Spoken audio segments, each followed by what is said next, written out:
Hello everybody, what's up? In this video we will be reviewing the pros and cons of the Sport Cub S RC plane. Alright, so let's start off with the pros. The first pro about this plane is the sturdy material. Besides the fact that this plane is mostly foam, it is extremely good at taking hits. In fact, the first time I took it out, it crashed into a wall, as you can see, and it got these little scratches, but that is really minor damage, and the foam seemed to make the cut. The second pro about this plane is how easy it is to use. On the box, in fact, it clearly says around the top, teach yourself how to fly.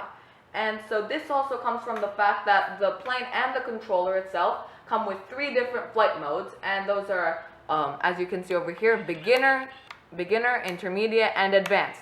And all of these flight modes technically restrict your movement and the movements of the roll and the pitch. So on the beginner setting, the roll and the pitch movements are extremely restricted and you can't go past these angles.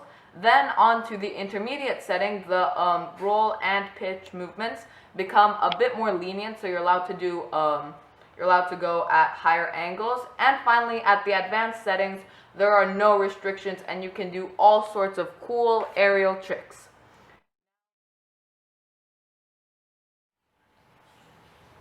Another pro about this plane is the fact that it comes with the panic recovery mode. And regardless of which setting you are on, whether it is beginner, intermediate, or advanced, the panic recovery mode technically lets you escape any sort of violent or aggressive situation. So let's say you are flipped over and you don't know what's going on because you're not that experienced and you can't get it back in its normal position. Basically what the panic button will do is it will automatically take it back into the normal position so you can continue flying without having to stress out or crash land it. The third pro about this plane is that it is 4 channels. Whereas most beginner planes are 3-channeled, this plane has 4 channels, which are the throttle, which is kind of this propeller over here. Then it has the ailerons, which allow it to do the roll movement. Then it has the elevators at the back, which allow it to do the pitch movements. And finally the rudder, which allow it to do the yaw movements, which kind of steer it around like so. Alright, so here are the 4 channels of this plane. The first channel I'm going to cover is the ailerons, and so this controls the roll movement of the plane. The second channel is the elevator, which technically is here in the back, and it controls the pitch movement. And then lastly we have the rudder, which controls the yaw movement, so how much it can turn. And over here we have the throttle, which controls the speed and how fast it can fly. The second last pro about this plane is the fact that it has a steerable landing gear. This is made possible by connecting the back wheel to the rudder, and wherever the rudder moves, the back landing gear wheel also moves. Alright, and so here's the steerable tail wheel. As you can see, the tail is slightly turning, and so is the rudder.